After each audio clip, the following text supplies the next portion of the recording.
Do you know your heritage? Where does your family name come from? My family name Rauch comes from Germany.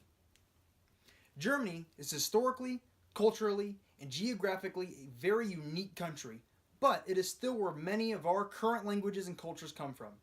The English culture and language actually derive from German roots. I have been investigating and researching German culture. Close your eyes for a minute. Imagine you were standing in a field of thick green grass, surrounded by tall green leaf trees, looking up at the beautiful snow covered Bavarian Alps. That is Germany. Trent Jonas, who is a Bachelor of Arts in English from the University of Minnesota and a Juris Doctor from Hamline University, give information that the Bavarian Alps are not the only geography in Germany. Their geography ranges from the marshlands of the north to the Bavarian Alps in the south. There are many rivers in Germany, but the two biggest and biggest towards all kinds of trade and irrigation are the Rhine and the Danube. The Rhine is 820 miles long and the Danube is 1,800 miles long. The Rhine ranges from the Swiss Alps all the way up to the Netherlands, and the Danube, the second largest in Europe, goes from the Black Forest of Germany through 16 countries to the Black Sea. These and many other waterways supply most of Germany's trade and help with irrigation.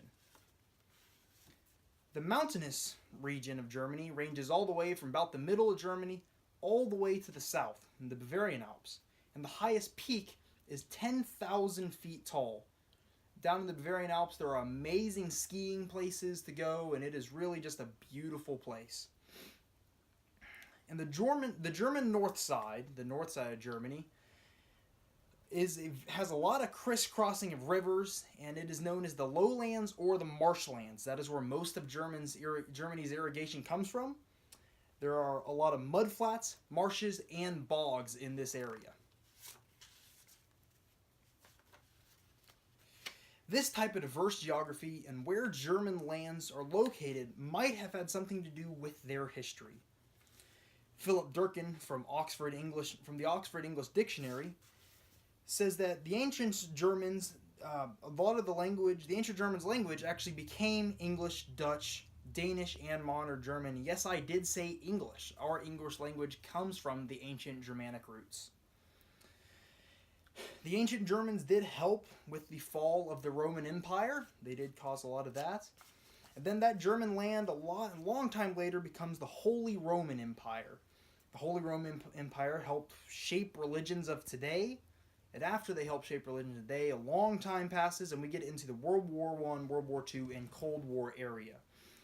The Treaty of Versailles happened right after World War I and sent Germany into a lot of depression and debt, and there was a lot of suffering for the German people because the Treaty of Versailles said the Germans had to pay for the war, couldn't have troops in certain areas, and they lost a lot of land.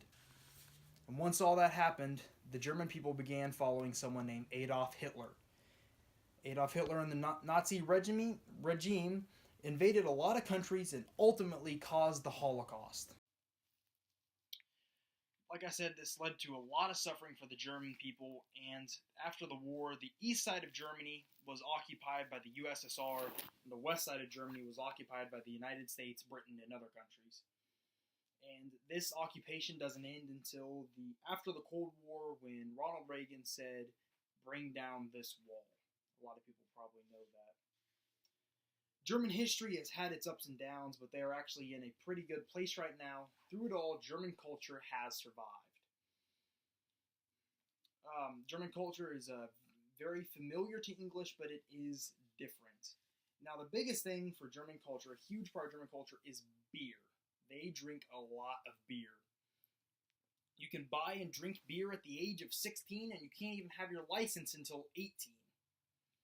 They are the fourth leading beer consumer in the world at 104.7 liters per person in 2017. And that information comes from Oliver Smith from the Telegraph of the UK.